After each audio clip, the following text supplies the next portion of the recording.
His Excellency Mr. Deng Xuxiang, Executive Vice Premier of the State Council of the People's Republic of China, His Excellency Mr. Ban Ki-moon, former Secretary General of the United Nations and Chairman of the Boao Forum for Asia, His Excellency Mr. Zhang Zhun, Secretary General of Boao Forum for Asia, Excellencies, ladies and gentlemen, Assalamu alaikum. Good morning. Thank you for inviting me to share my thoughts at this forum on the timely theme of Asia in the changing world towards a shared future. This forum takes place at a critical juncture. Global governance under multilateralism is being questioned.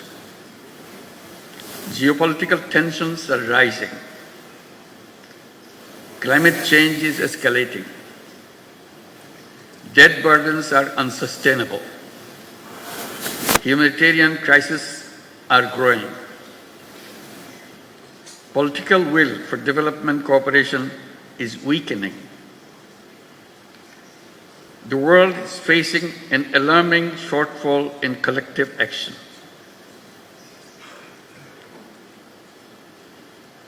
In the past, I attended this forum to share insights on microcredit.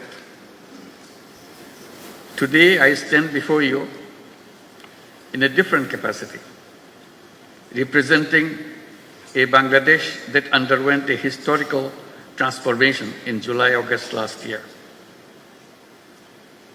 The world witnessed a people united against oppression and corruption.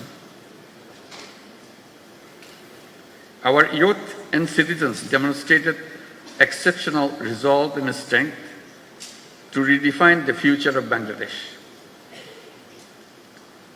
To restore public trust, we have initiated critical reforms.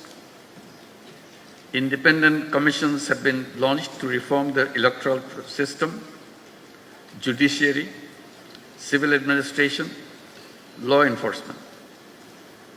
These reforms, when implemented, will bring about fundamental transformation for our nation. Excellencies, as we build a new Bangladesh, we face multiple challenges which are shared by other Asian countries.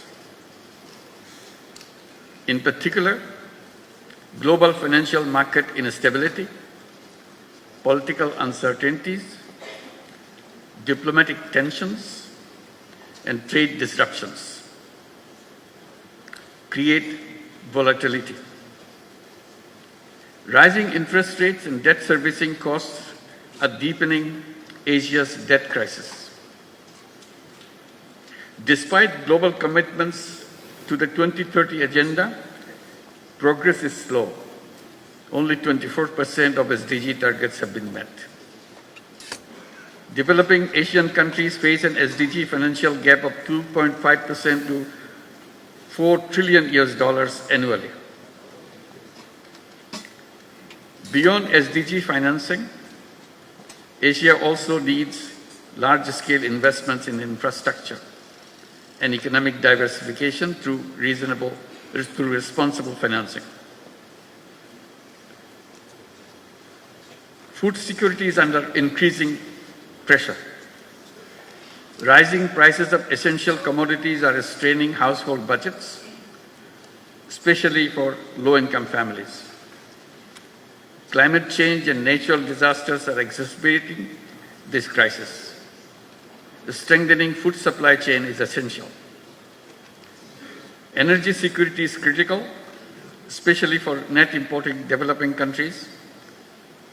Energy supply disruptions drive inflation, economic instability, and debt distress. We must find sustainable energy solutions and scale up investments in renewables. Investing in health and education is critical and crucial for human capital development. A well-educated, skilled workforce drives economic growth and innovation. Countries that invest in universal healthcare see better economic productivity.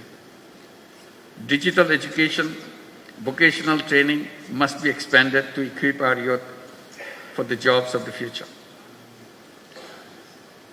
Distinguished audience, our civilization is at risk as we continue to embrace self-destructive economic values. The dominant economic model thrives on limitless consumption.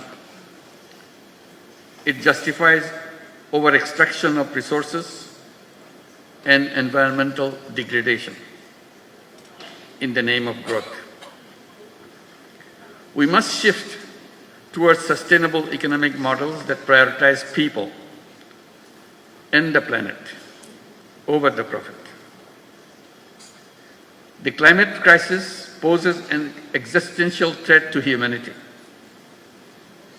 In Asia-Pacific region, climate disaster-related economic losses are already enormous, which is equivalent to $65 billion. Climate vulnerable countries like Bangladesh are forced to divert resources towards disaster response, limiting investments in productive sectors. We need new, additional, accessible, non-ODA, non-debt creating grant-based climate finance with an equitable distribution between adaptation and mitigation. Universal access to life-saving medicines and technologies must be guaranteed. The COVID-19 pandemic was a wake-up call, highlighting deep inequalities in global health system. Asia should take a united stand in ongoing negotiation of the pandemic treaty. Rapid strides in the data-driven technology, robotics, quantum computing, artificial intelligence are shaping the world. Lower capacity and resource mobilization in Asia compared to advanced economies could further widen digital divide. Data sovereignty and security remains critical concerns. If technology evolves irresponsibly, it could pose existential risk. Asia must close the digital divide and build regional capacity in technology, innovation, and incubation. Ladies and gentlemen, Asian cultural diversity, with its rich tapestry of languages, traditions, philosophies, customs, is a testament to the resilience and creativity of human civilization. The philosophies of Islam, Confucianism, Buddhism, Hinduism, among others, have shaped the global thought, offering unique perspectives on morality, governance, and human spirit. Asia's civilizations have flourished by embracing diversity. Over the centuries, the vibrant exchanges of cultural diversity has not only impacted on the region, but global influence.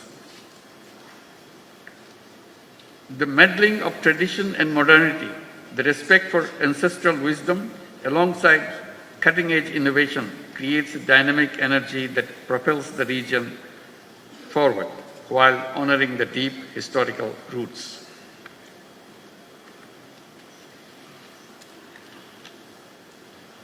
Asia's demographic dividend presents immense potential. A growing workforce, particularly young people, can drive innovations and productivity. We must provide them access to finance for entrepreneurship and sustainable solutions. Investing in human capital and in education system aligned with the evolving global job market will shape Asia's future competitiveness. Women's labor force participation in Asia remains low. Gender gaps persist in leadership and decision making. We must remove barriers to women economic empowerment and ensure equal access to opportunities. In today's polycrisis world, wars and conflicts erode rights and disrupt economics. The genocide in Gaza continues despite global condemnation. The crisis in Palestine is not just an Arab or a Muslim concern, it is a humanitarian issue. The continued tension in Ukraine is heavily tolling on our global supply chain. The protracted crisis in Myanmar threatens regional stability. For more than 7 years, Bangladesh has been hosting over 1.2 million forcibly displaced Rohingyas who are Myanmar nationals. We continue to bear significant social, economic, and environmental costs. The UN Secretary General recently visited the camps in solidarity. While global efforts are drastically shrinking but continuing, Asian leaders must come together to ensure their safe and dignified repatriation to their home country, Myanmar. Distinguished audience, in this changing world, the destinies of Asian countries are intertwined. We must chart a clear roadmap for a shared future and a shared prosperity.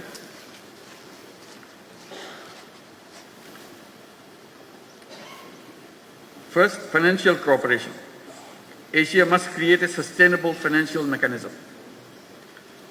Regional MDBs and similar institutions should lead this effort. We need reliable funds that address our challenges and meet our growing demands. Second, trade cooperation. Asia remains one of the least integrated regions. This weak integration stifles investment and trade. We must work to boost trade cooperation immediately. Third, food and agricultural cooperation. We must promote resource-efficient farming. Domestic production must be enhanced for food security. We need to reduce imports reliance and achieve self-sufficiency. Expanding tech-based sustainable agricultural solutions and innovations in regenerative and climate-smart farming is key. Finally, mobilizing intellectual resources and youth power must be at the center of our collective actions. We must lay the foundation for a new civilization, a self-preserving and self-reinforcing society. We must create a world of 3 zeros: zero net carbon emission, zero wealth concentration, and zero unemployment. Our economy should focus on social business, which is increasingly regarded as to chart the future of business, where innovation, purpose, and responsibility converge. Boao Forum and other similar initiatives in Asia should enhance collaboration of youth and entrepreneurs, and particularly youth entrepreneurs, to make Asia a better place for our generations to come. As I mentioned, always, every young person should grow up as a 3-0 person with zero net carbon emissions, zero wealth concentration, and zero unemployment through entrepreneurship and social business. This is the shared future we in Asia must create together. Thank you very much for your attention.